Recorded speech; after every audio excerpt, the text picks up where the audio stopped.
tardes, hermanos, bienvenidos nuevamente hoy por la tarde para poder escuchar lo que Dios tiene para con nosotros. Es un gozo verdaderamente este día dedicarlo al Señor, primeramente con el hermoso culto de resurrección que tuvimos hoy por la mañana, y hoy continuamos con las predicaciones que estamos siguiendo toda la red de iglesias y de pastores Oreb sobre la carta de Pablo a los Filipenses, en el capítulo 3, una parte medular. Escuchemos los retos que tiene preparado Dios para nosotros y preparemos nuestra mente, nuestro corazón, nuestros oídos para responder conforme a la voluntad de Dios. No sin antes, hermanos, alabemos a nuestro Señor, así es que los invitamos a que alabemos. Alabemos.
sin poder la herida de tus manos tocar.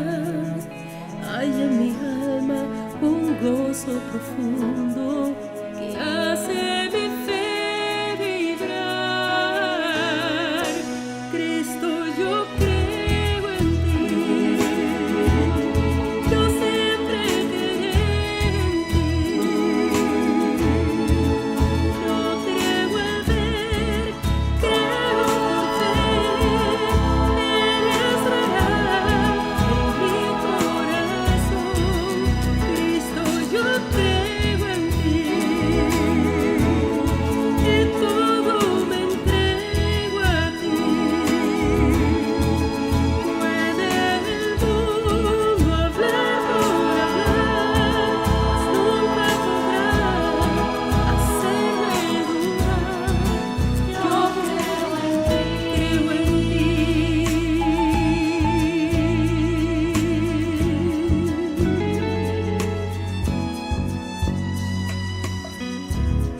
enviado del cielo, eres aquel escogido por Dios, y eres el único y cierto camino hacia su corazón.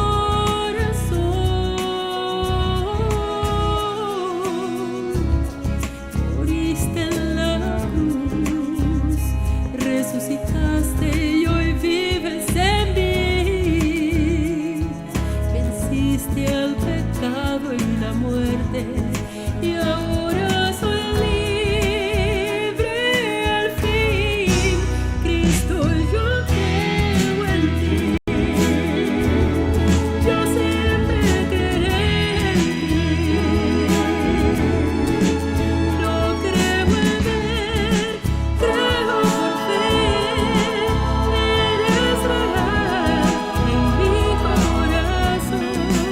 Cristo, yo creo en ti, y todo me entrego a ti. Puede el mundo hablar por hablar, mas nunca podrá hacerme dudar. Yo creo en ti.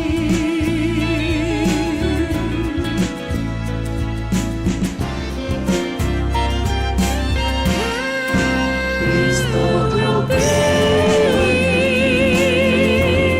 ti, y siempre creeré en ti. No creo al ver, creo por fe, porque yo sé que tú eres real. Si yo creo en ti, en todo me entrego a ti. Por lo que tú has hecho en mí, nadie podrá hacerme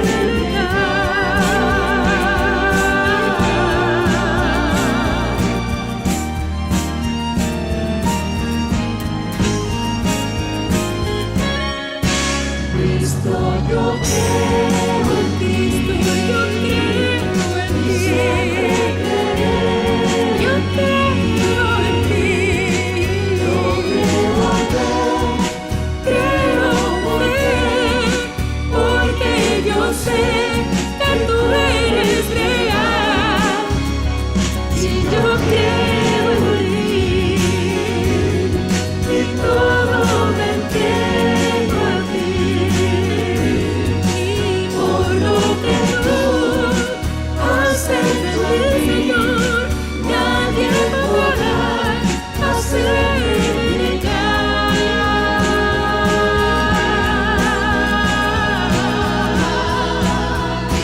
Creo en ti, Señor, creo en ti.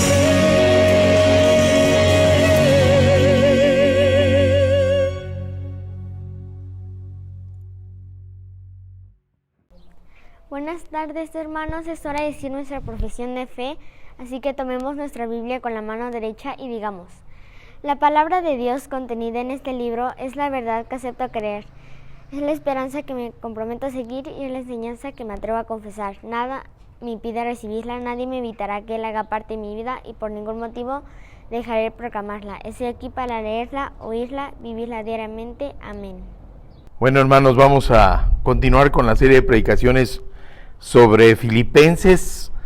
Y Pablo nos habla de un proceso de conversión, sí, de una paulatina y gradual madurez espiritual, de un inacabado proceso de santificación, de un crecimiento y de ir acercándonos a la estatura del varón perfecto que es Cristo Jesús. Este sermón se llama Perfecto sí, pero aún no, o bien los principios de la perfección 1. Y está basado en Filipenses 3, versículos del 12 al 14, que dicen así: no que lo haya alcanzado ya, ni que sea perfecto, sino que prosigo por ver si logro asir aquello del cual también fui asido por Cristo Jesús. Hermanos, yo mismo no pretendo haberlo ya alcanzado, pero una cosa hago, olvidando ciertamente lo que queda atrás y extendiéndome a lo que está adelante.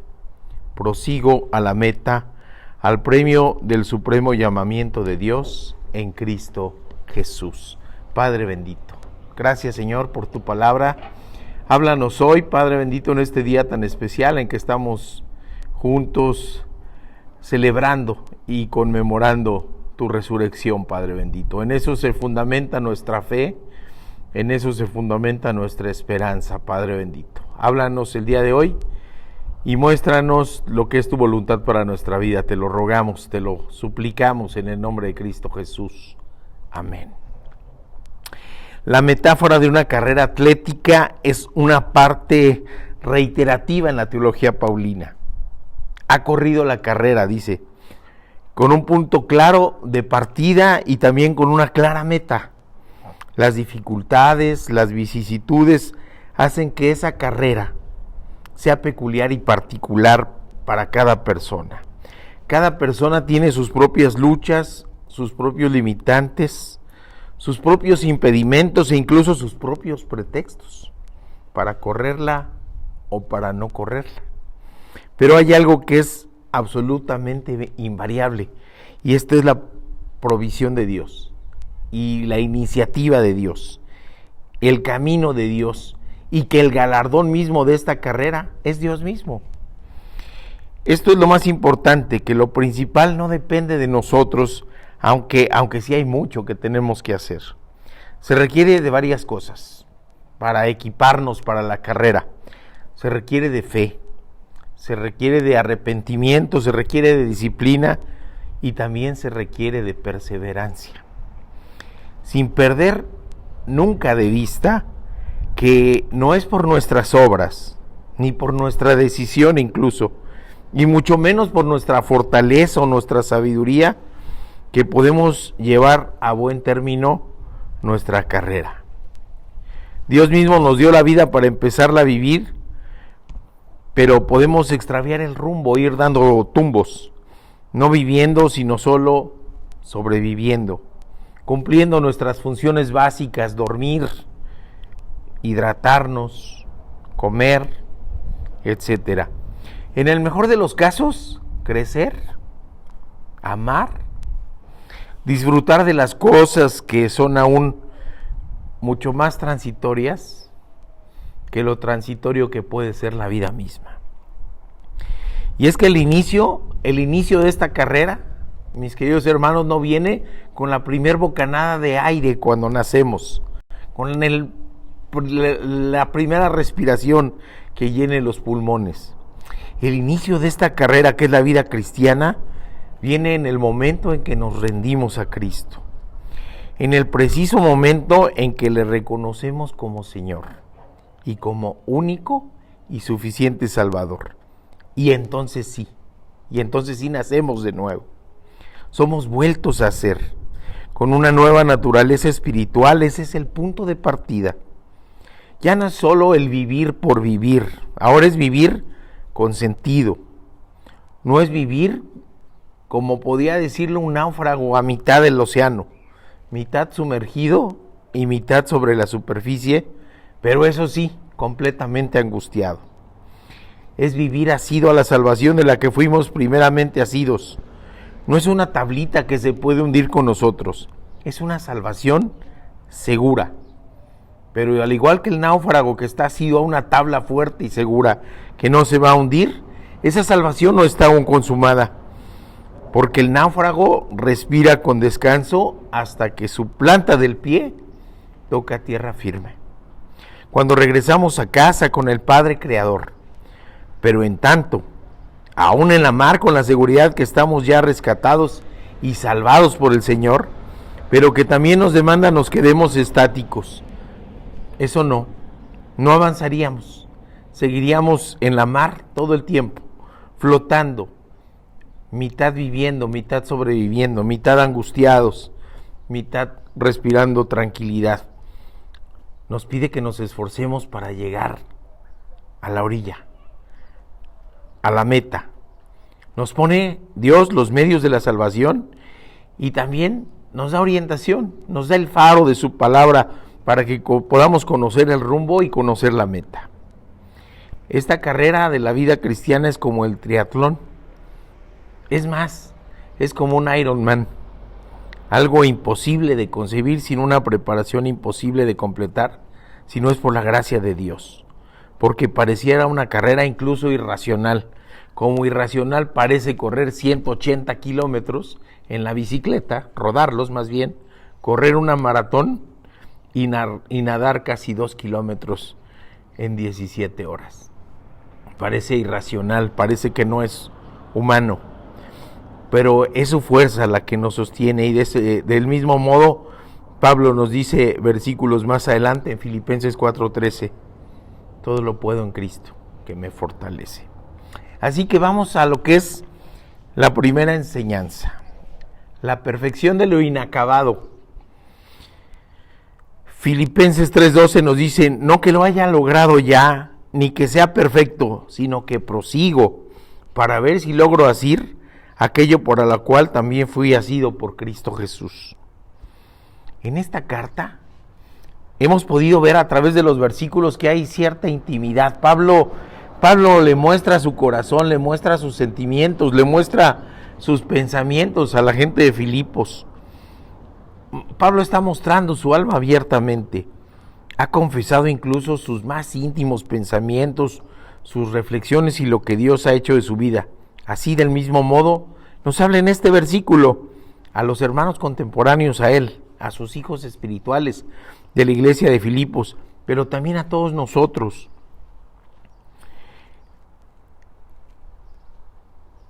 Nos dice con absoluta humildad el apóstol de los gentiles, el apóstol que caminó miles de kilómetros, aquel que es sembrador de iglesias. No es que ya lo haya alcanzado ya, y no se refiere a la salvación misma, sino que él había sido ya salvado, él había recibido ya ese precioso regalo cuando estaba ahí tirado en la arena, ciego, en su camino a Damasco. Tampoco se refiere a un producto inmaculado, sin error, excelso, con absoluta eficiencia.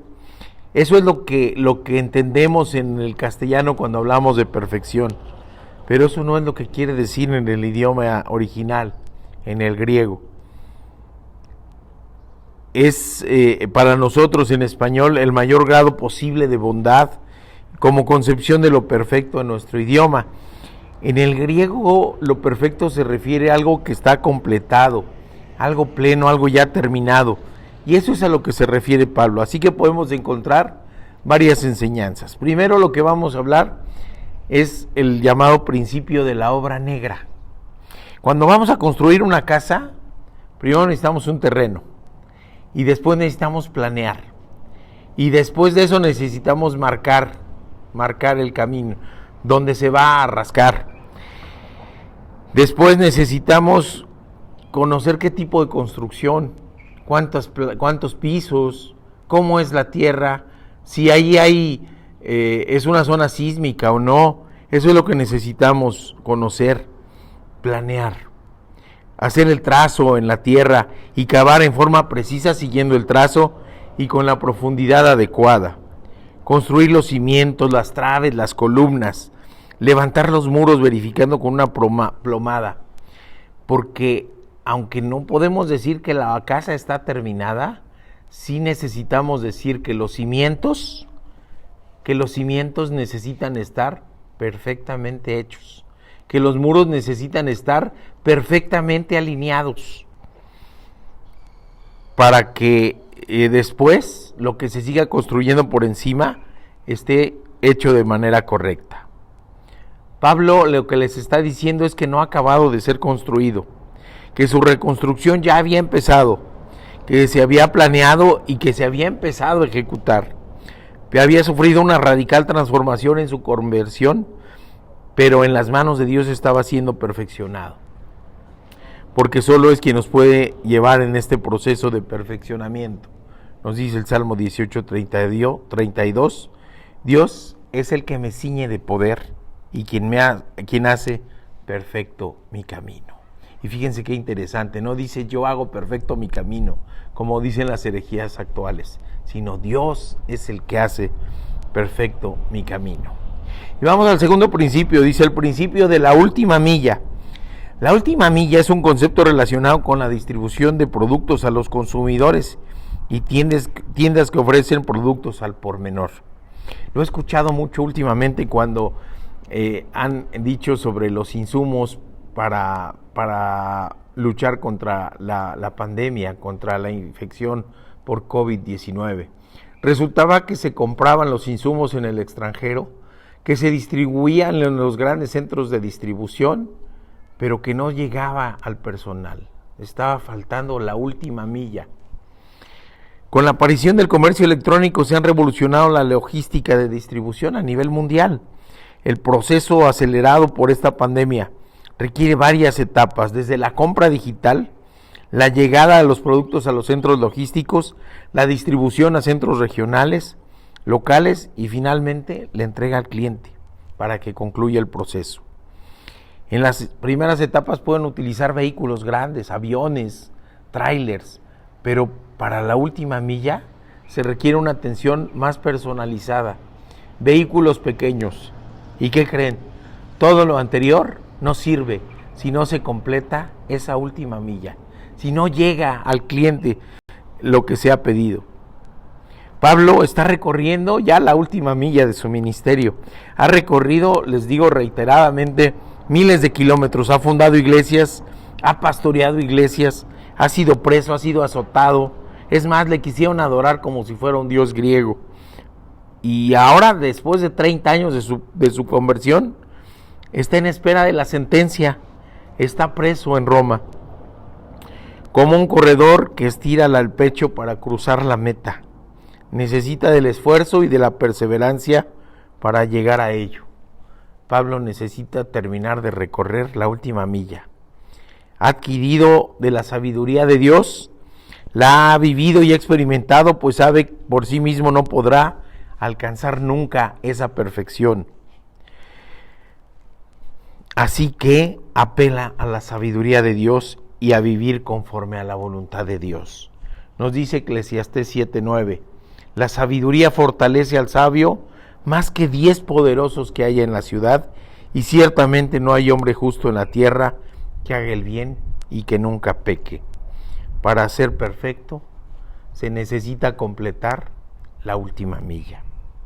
Y ahora vamos al principio de las coleadas. A lo mejor los jóvenes ya no se acuerdan de ese juego, pero era un juego de los juegos antiguos que jugábamos los viejitos, que se practicaba en la infancia de antes. Ahora hay niños y niñas que ni siquiera lo conocen, las coleadas, ¿lo conocen? Las coleadas, bueno, para aquellos que no lo conocen lo explico. Un grupo de niños y de niñas se toman de las manos. El que está en uno de los extremos empieza a correr jalando a los que le siguen. Él es el que dirige, el que marca el rumbo. Los demás corren siguiéndole el paso. Pero se suma la cinética de uno y de otro, de manera tal que el último en la fila va sintiendo ya la velocidad y la suma de la fuerza de todos y cada uno de los que lo preceden. La seguridad depende de estar bien asidos. tan importante el que va adelante como el que va después. Pablo fue asido por Jesús para que a su vez pudiera asir a los que le siguen. Correr asidos se requiere fe en quien va en la cabeza, confianza en los que van junto a nosotros, esfuerzo para seguirle el paso a los demás, perseverancia para terminar el juego. Si alguien cae, puede hacer caer a los que precede. Si alguien no quiere seguir al iniciador, creará distorsión en la fila. Pablo fue asido, tomado en las manos de Jesús, moldeado y vuelto a nacer, salió al mundo a asir. Y de ahí, en la prisión y cercano a la muerte, prosigue. Nos vamos a la segunda enseñanza, la perfección en la meta.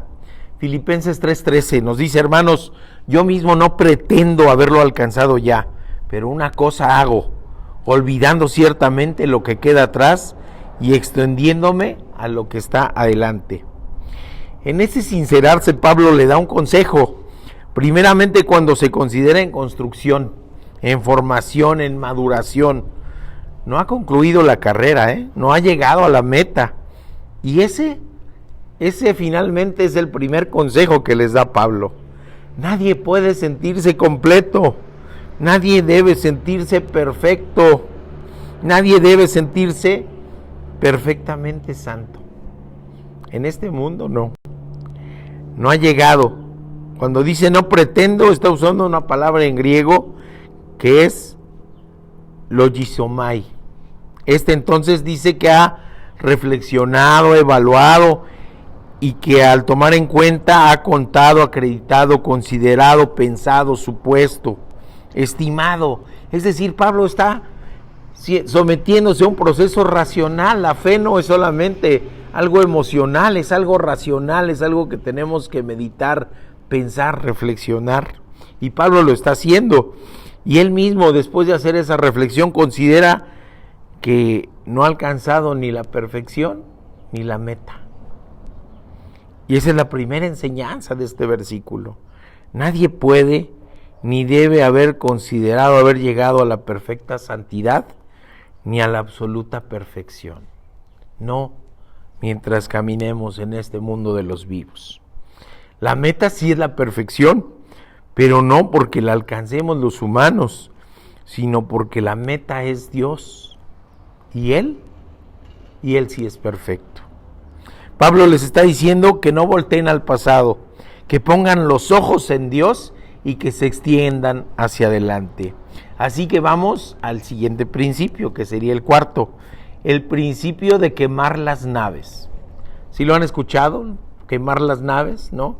Bueno, se decía que Hernán Cortés había hundido sus naves para no permitir que los soldados huyeran. Sin embargo, ¿qué creen? Que no es Hernán Cortés el primero. La expresión nace en el siglo II antes de Cristo y nace con Alejandro Magno, rey de Macedonia, quien dio vida en esta expresión a la maniobra militar al llegar a la costa de Fenicia.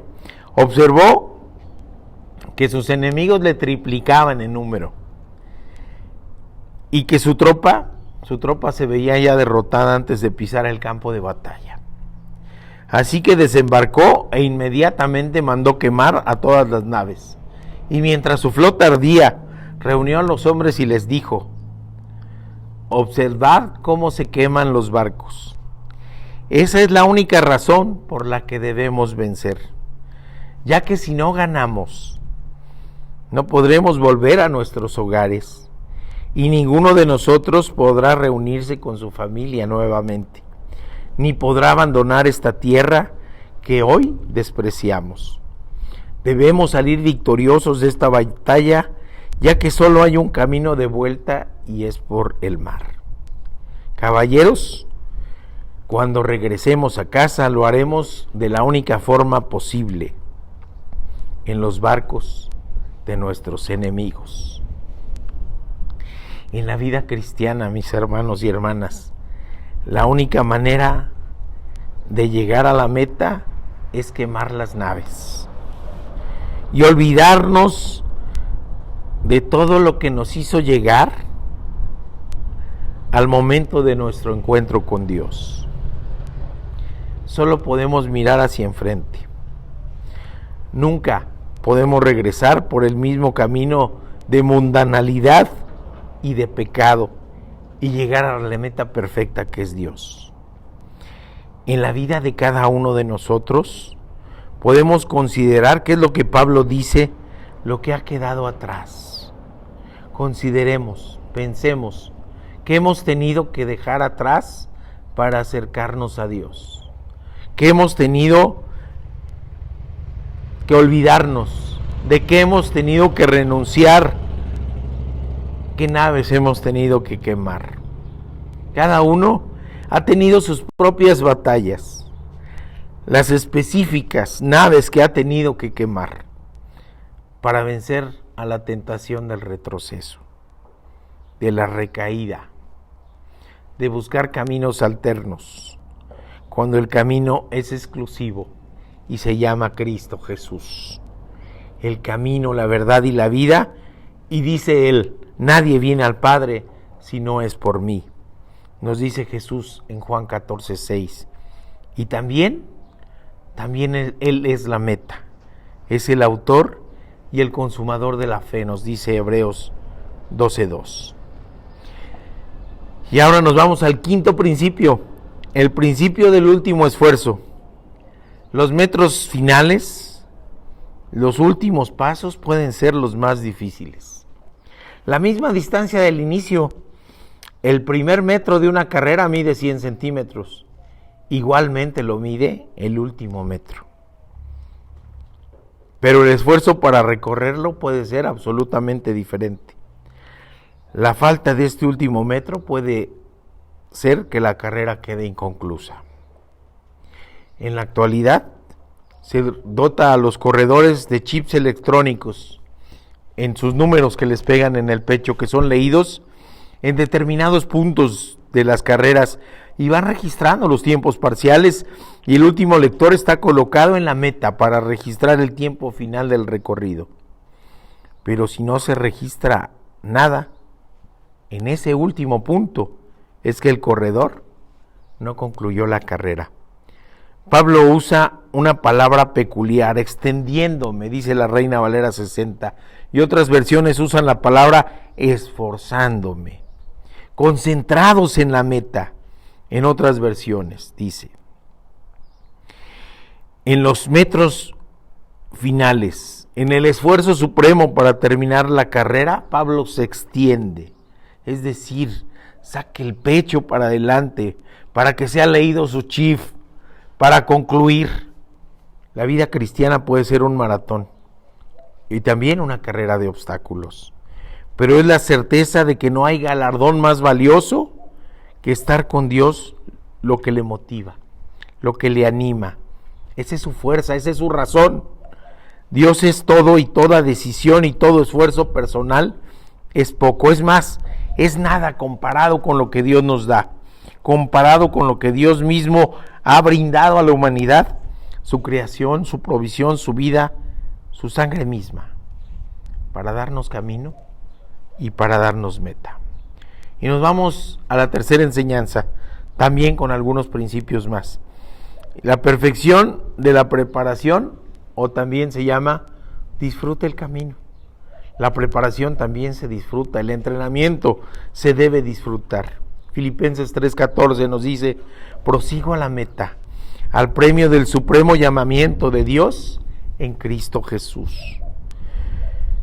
Por ello, y por todo lo anterior, Pablo les dice las palabras de perseverancia, palabras de certeza, palabras de gloria, palabras de galardón. Les motiva para alcanzar la corona. Y esta corona no pensemos que es una corona de oro, ni de piedras preciosas, que nadie tiene y es más, que nadie merece. La corona, en aquel tiempo, eran unas simples ramas de olivo, que se le colocaban a los que concluían la corona. para que al mezclarse entre la gente supieran distinguir a aquellos que habían terminado la carrera y que simbolizaban que habían concluido con bien toda la carrera. No todas lo portaban, sino lo portaban los que perseveraban hasta el fin. Pero quien las llevaba era considerado digno de portarlas y era mirado con respeto y aún con admiración. Hoy, mis hermanos, no debe ser ni la vanidad, ni la vanagloria, ni el ser admirado y respetado por los demás. La motivación debe ser agradable a los ojos de Dios. Que nuestra vida sea un holocausto de aroma agradable a Dios. Que pudiésemos oír de Él al terminar la carrera lo que nos dice Mateo 25:23.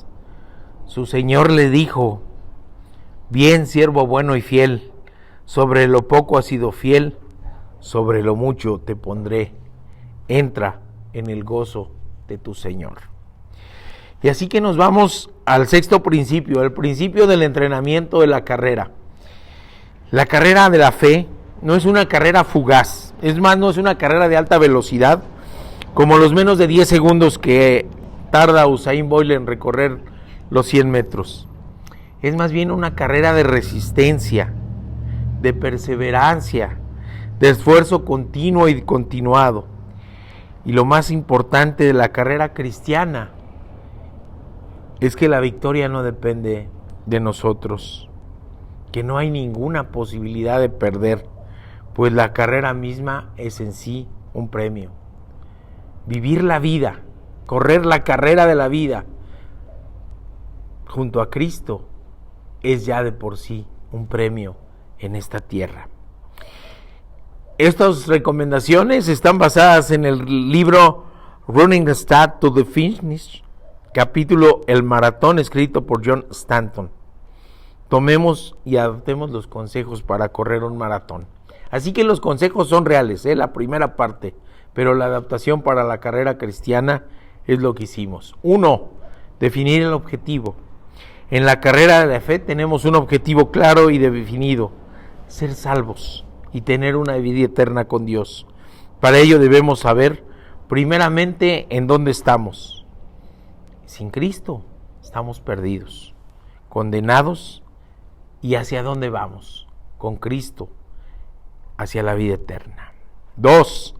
Encontrar un buen plan de entrenamiento, es decir, buscar un lugar donde haya una buena doctrina, sana, apegada por completo a la palabra de Dios, cristocéntrica, neotestamentaria, donde haya un discipulado bíblico acorde a la edad y a las necesidades de cada persona o grupo de personas, pero siempre basados en la palabra de Dios. Aprende a ser pacientes, a buscar consejos. Discipulado para ir adquiriendo condición espiritual. Si puedes encontrar un entrenador personal, que sea tu consejero y que te dé seguimiento. 3. Tiempo para entrenar. Lee tu Biblia, estudia la palabra, medita la palabra, escucha uno o más devocionales que no sustituyan tu devocional diario. Date tiempo a solas con Dios y dale tiempo a Dios para estar en tu congregación. El entrenamiento del maratón es exigente. Hay que estar bien consciente de que le vas a dedicar un tiempo durante el día para entrenar bien. Cuida lo que alimenta tu alma, hidrátate de agua viva y duerme en paz. 4. Entrenar distancia. El recorrido de la carrera es largo y difícil. Entrénate en recorridos largos y difíciles. Nadie dijo que la carrera iba a ser fácil. Y la palabra de Dios nunca prometió que no habría dificultades. Pero es diferente enfrentarlas sin entrenamiento que fortalecidos en Dios. Hay intervalos en los que hay que correr y hay otros en los que hay que caminar. Hay que hacer cambios de ritmo, pero enfocados en la meta. Recuerda que esta carrera, mientras más distancia recorras, mayor será tu bendición. 5. Prueba tu entrenamiento en un tune-up. Tune-up es una carrera que te prepara para una distancia mayor, porque es lo más parecido a lo que será el maratón, es decir, una carrera larga, en la que te vas a enfrentar a condiciones parecidas a esa carrera larga. ¿Y cómo vas a responder a ella? Y el mejor entrenamiento en la vida cristiana es el servicio. Ubica tu don, o pide que te ayuden a ubicar tu don, y desarróllalo sirviendo. Prepárate para ir cada vez sirviendo con mayor responsabilidad y con mayor tenacidad. 6. Cuida tu alimentación. Recibe alimento espiritual sano. En la medida en que vayas adquiriendo madurez espiritual, se te irá desarrollando el don del discernimiento para poder adoptar la doctrina sana y rechazar la comida chatarra espiritual. Podrás identificar y rechazar las herejías. Con el ejercicio te dará más hambre, pero busca un consejero y guía para que no te malnutras. Esto te mantendrá fuerte y vigoroso en tu fe. Número que sigue. Corre con tus amigos. Ya lo perdí. Corre con tus amigos. Además de tu entrenador personal, de tu pastor y guía, es mejor entrenarse en comunidad, apoyando al que cae, motivando al debilitado, ayudando al que se atrasa, dando y recibiendo seguridad. Identifícate con quien va a tu paso para entrenar juntos y que sea efectivo para ambos. La vida cristiana se vive en comunidad. Somos iglesia. Número que sigue. Aprende a correr a tu paso y evita toparte con pared. En la medida en que vas entrenando espiritualmente, aprenderás el ritmo en que te sientas más cómodo para soportar las distancias y las dificultades. Donde quieras hacer todo, aprende a delegar. Aprende a delegar. No quieras hacer todo. Si te agotas y te quitas toda energía, te frustras y dejas de ser funcional. Eso es toparse en pared. Te desanimas y se siente que ya no se puede más. Aprende a guardar reservas de energía y mejorarás tu eficiencia. Nunca olvides que la carrera se disfruta y es importante, pero lo más importante es llegar a la meta con Dios. Número que sigue. Aprende a recuperarte. Duerme bien. Si la carrera es especialmente difícil, necesitas descansar, necesitas recuperar energías. Descansa en el Señor. Cuando sientas que no puedes más, recuerda que la fuerza para seguir no es tuya, ni tampoco la sabiduría, pues todo proviene de Él. Entonces, descansa en Él.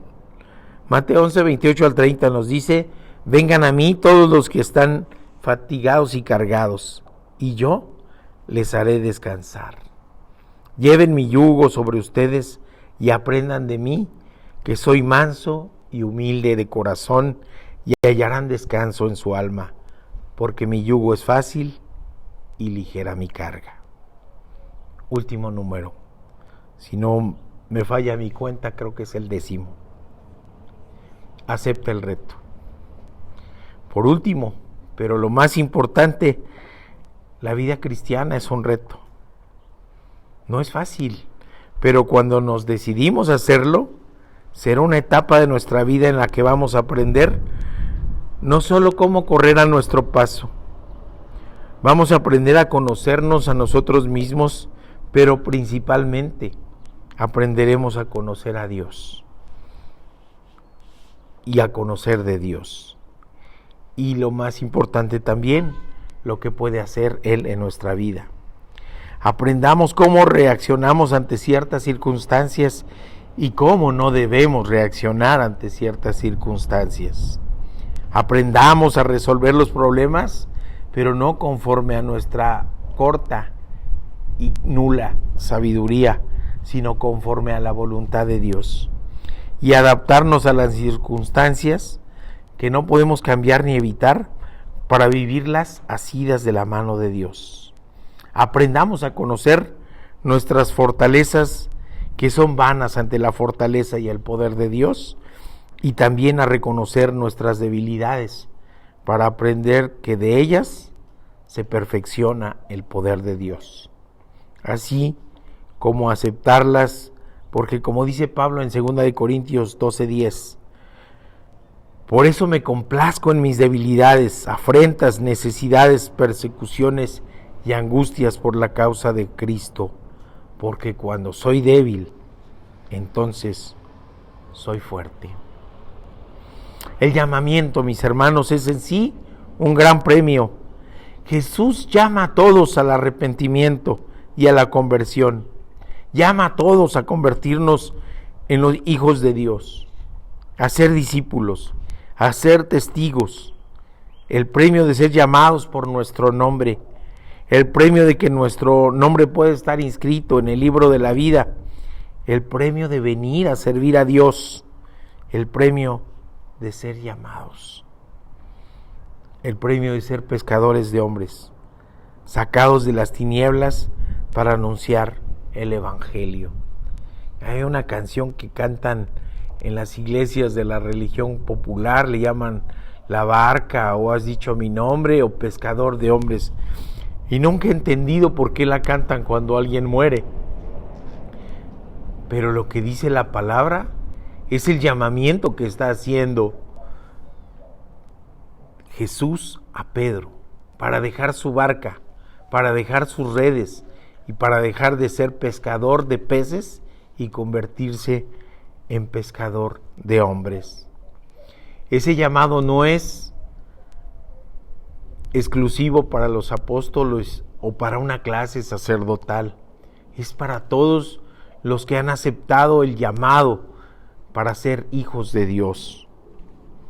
Nos dice 1 Pedro 2:9, pero ustedes son linaje escogido, real sacerdocio, nación santa, pueblo adquirido, ¿para qué? Y en ese para qué viene el sentido, para que anuncien las virtudes de aquel que los ha llamado de las tinieblas a su luz admirable. El llamamiento, mis queridos hermanos, es en sí un premio. La humanidad misma ha sido llamada antes de Cristo. Nos dice Hebreos 1, de capítulo 1, versículos 1 a la primera parte del versículo 3, dice: Dios, habiendo hablado en otro tiempo muchas veces y de muchas maneras a los padres por los profetas, en estos últimos días nos ha hablado por el Hijo, a quien constituyó heredero de todo y por medio de quien asimismo hizo el universo. Él es el resplandor de su gloria y la expresión exacta de su naturaleza, quien sustenta todas las cosas con la palabra de su poder. Así que el llamamiento supremo de Dios a los hombres es Cristo Jesús. Con Él y en Él andamos. Él es la meta. Él es el objetivo.